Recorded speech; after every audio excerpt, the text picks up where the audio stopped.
দেখুন, ceiling fan repair part 1 ভিডিওতে দেখিয়েছিলাম কীভাবে ক্যাপাসিটার চেক করতে হয়, কীভাবে কয়েল চেক করতে হয়। সিলিং ফ্যান রিপেয়ার পার্ট 2তে দেখাবো এই যে কয়েল, এই কয়েলটি কীভাবে আপনারা রিপেয়ার করবেন। এই সিলিং ফ্যানের কয়েলের লিড কানেকশানটি পুড়ে গেছে, দেখতে পাচ্ছেন এখানে দুইটা কয়েলের কানেকশানটি আমরা দেখতে পাচ্ছি। এখানে লিড কানেকশান হবে 4টা, কিন্তু আমরা পেয়েছি 2টা, আর 2টা এত ছোট যেটা দেখা যাচ্ছে না। এই ছোট লিড কানেকশানকে আমরা এইভাবে তার দিয়ে বড় করে নিব। কীভাবে কাজটা করি আপনারা ফলো করেন। আমাদের চ্যানেলে সবসময় শিক্ষণীয় ভিডিও দেওয়া হয়, তাই চ্যানেলটি সাবস্ক্রাইব করে রাখুন, কাজে আসবে। দেখুন, লিড কানেকশানের তার যদি মেলা ছোট হয়ে যায় এভাবে জয়েন করে নেবেন।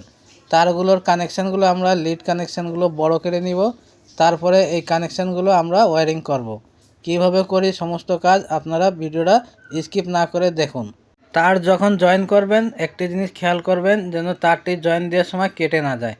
এইভাবে ভালো করে মুড়িয়ে জয়েন করবেন, তারপরে সোল্ডারিং করে দিবেন। সোল্ডারিং করা হয়ে গেলে তারগুলো এরকম সোজা করে দিবেন। আমি যেভাবে কাজটি দেখাচ্ছি ঠিক সেম এইভাবে কাজ করবেন।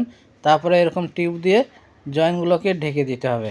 আর এই কাজগুলো করবেন সময় নিয়ে, ধৈর্য সহকারে, কারণ এই কাজগুলো অনেক ধৈর্যের কাজ, তাই কেউ ধৈর্য হারাবেন না। খুবই সূক্ষ্ম কাজ, খুব সময় নিয়ে কাজগুলো করবেন। সিলিং ফ্যানের এই কয়েলের 4টা লিড কানেকশান, এটি হচ্ছে 4 তারের কানেকশান।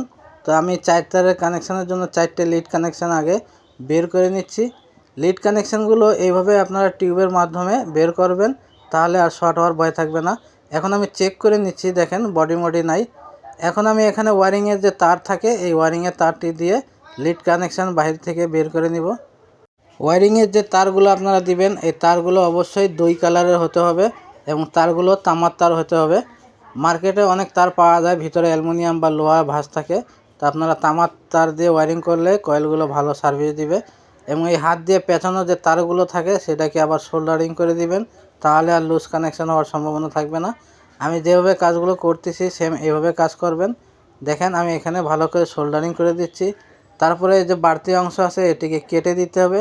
কেটে এই জয়েন্টগুলো এই টিউবের মাধ্যমে ঢেকে দিবেন, তাহলে আর শর্ট হবে না। যখন লিড কানেকশান পুড়ে গেছিলো, লিড কানেকশানের নিচে থাকা কয়েলগুলোও একটু পুড়ে গেছে, হালকা উপরে ইনসুলেশনটি পুড়ে গেছে। তো এখানে বেশি করে বার্নিশ দিয়ে দিবেন, তাহলে ইনসুলেশনটি কমপ্লিট হয়ে যাবে, আর শর্ট হওয়ার সম্ভাবনা থাকবে না। এরপরে ওয়ারিংয়ের সব তার এক জায়গা করে এরকম ভালো করে বেঁধে দিতে হবে। আমি যেভাবে বেঁধে দিচ্ছি এভাবে আপনারা বেঁধে দিবেন, তাহলে এই লিড কানেকশানের তার টানটুন লেগে ছিঁড়ে যাওয়ার সম্ভাবনা থাকবে না। সব ভিডিও আমরা অনেক কষ্ট করে আপনাদের জন্য বানিয়ে থাকি, আপনারা ভিডিওতে লাইক দিয়ে শেয়ার করে দিবেন, আমাদের কষ্ট সার্থক হয়ে যাবে। এখন আমি চেক করে দিচ্ছি, ভিডিওটা ভালো লাগলে লাইক দিবেন।